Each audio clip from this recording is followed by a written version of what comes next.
she had like a string across the room, and most of her belongings were there and something on the side. But the joy with which she lived her life, and the enthusiasm that she had towards everything, just had a big impression on me. So Ahmedabad University, we did a project with them called the Food Lab. And so we looked at how do we, with climate change and, all the other changes happening around the world, how do you... Organic farming has become a very loaded word, if I'm allowed to say that. It's kind of an elitist movement at the moment. Before the 1960s, before the Green Revolution, everything was organic, right? Yes. It was post the Green Revolutions, when chemicals, post the Second World War, when the chemicals were introduced. How do you look at the past and learn from the past to use it for the future?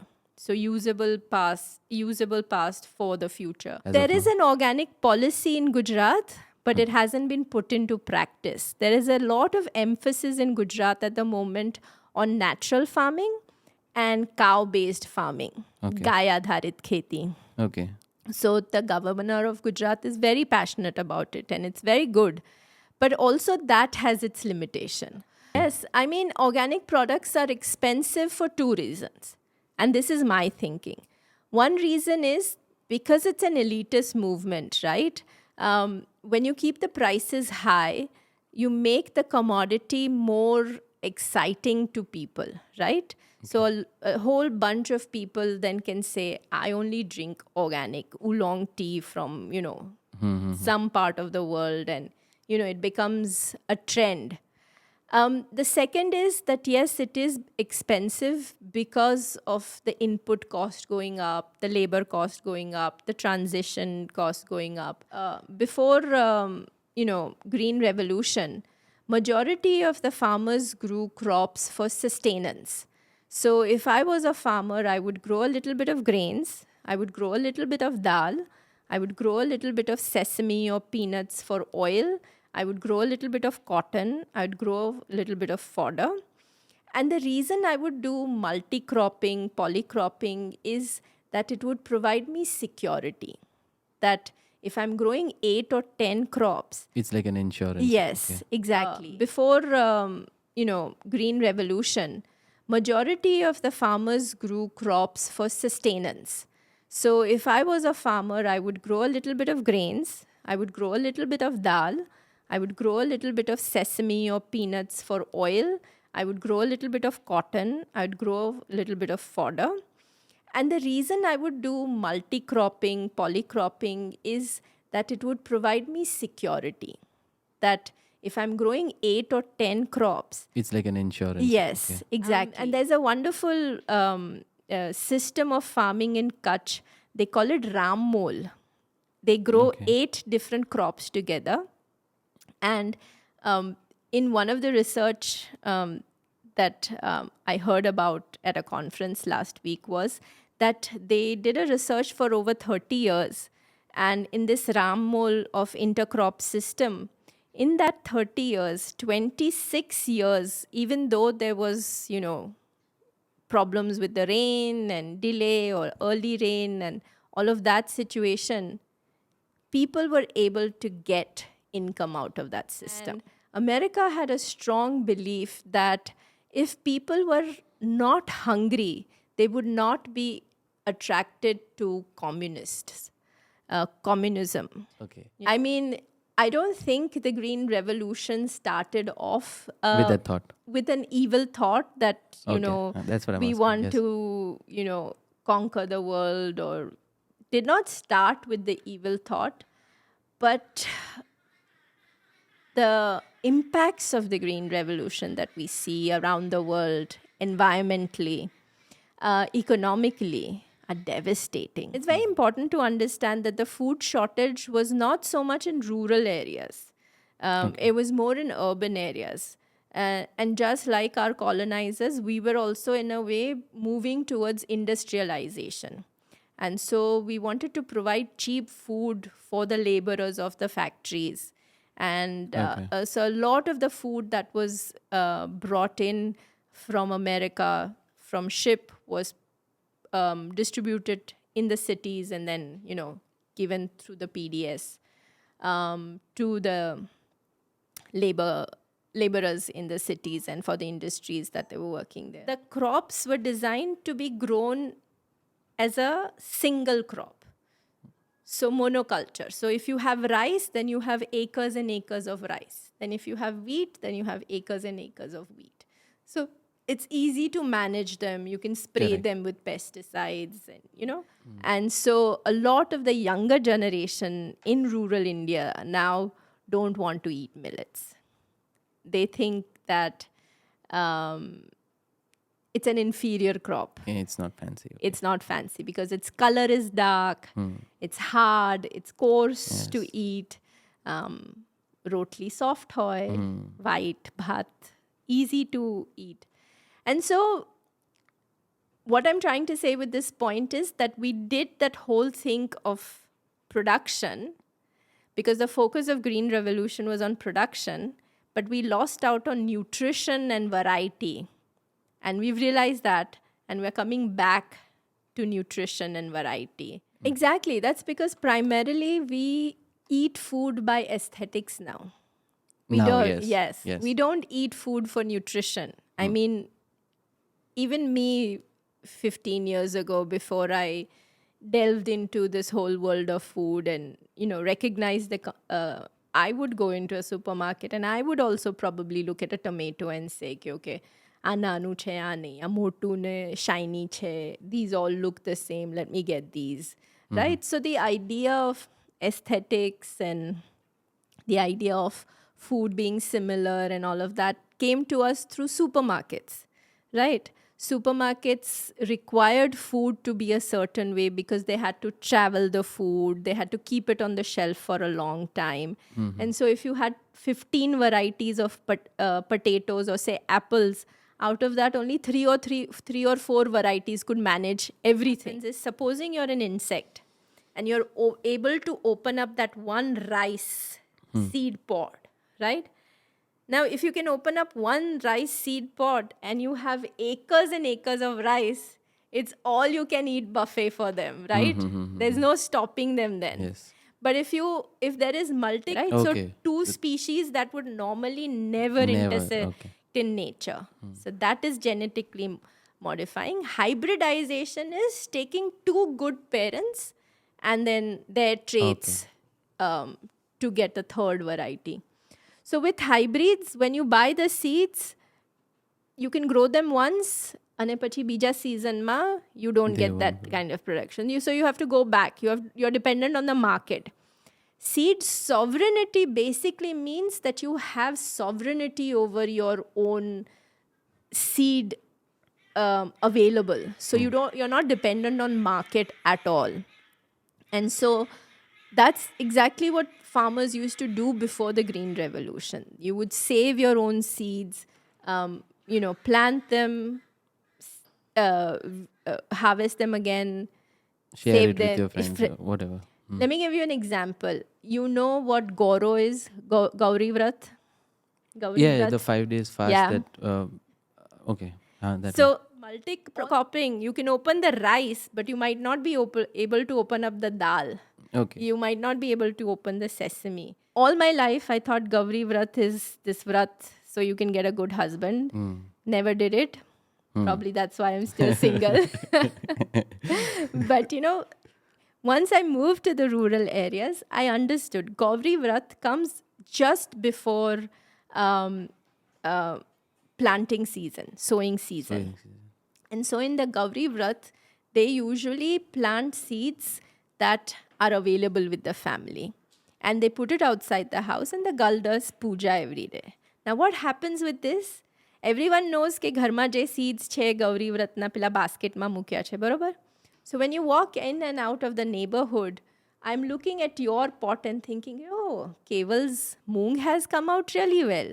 You look at mine and see, oh, her bajra has come out really well. And so it also becomes a medium through which we can exchange our seeds. Okay. It's a testing of seeds before the sowing season. Okay. Right? So you tie it up with religion, you try it up with systems, but it's also very practical in a sense. Fascinating because more than 60% of the seed market is owned by only 4 companies in the world.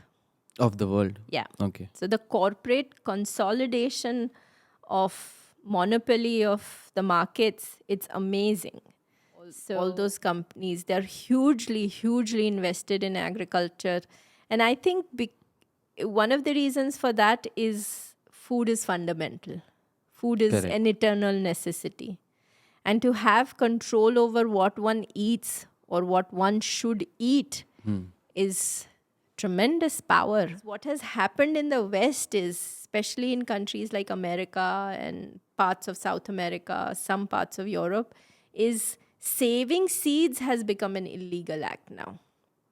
Through corporate lobbying, they've been able to pass a law whereby saving your own seed could be infringement on their royalty or their company, this thing. What a lot of activists who are against the GM technology are not saying that technology is bad, are not saying that one should not experiment with technology and one should not make innovations. But they are saying is, who is the technology in the hand of? How are they using it? Right? If you want to feed the world, why is the price of your seed so high? Correct. Why are you charging a royalty on it? If it is a noble initiative, why are you charging for it? Why is it married to your pesticide only? Why is it married to your fertilizer only? Correct. Make it, open source. If you look at a lot of research around the world, you will find that 70% of the food grains come from small and marginal farmers. The big corporations feed either the animals that we eat, the biofuel industry, and other processed food industry. It does not directly feed us. Right? The simplest thing would be to try and eat local as much as possible.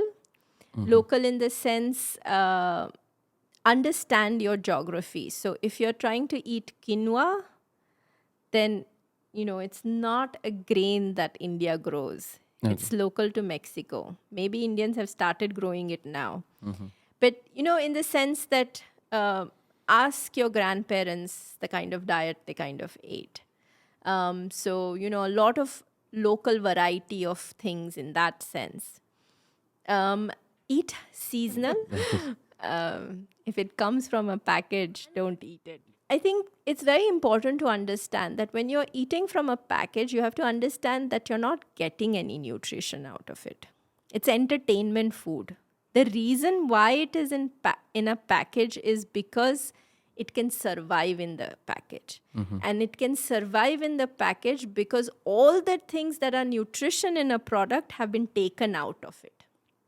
And because whatever is the nutritional part of it will make it rot. Okay. Will reduce the shelf life. So you've essentially taken all the nutrition out of it. It'll have sugar and carbohydrates and some basic things.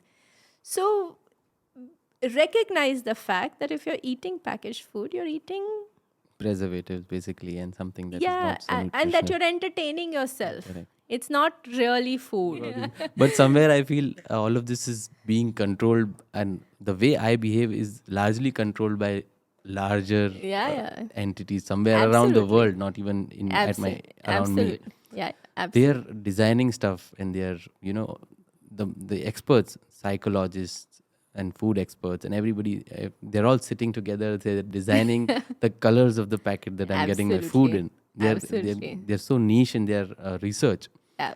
that they are getting to me, and they are getting to a lot of people my age and not my age also. We are the biggest market for them. Correct.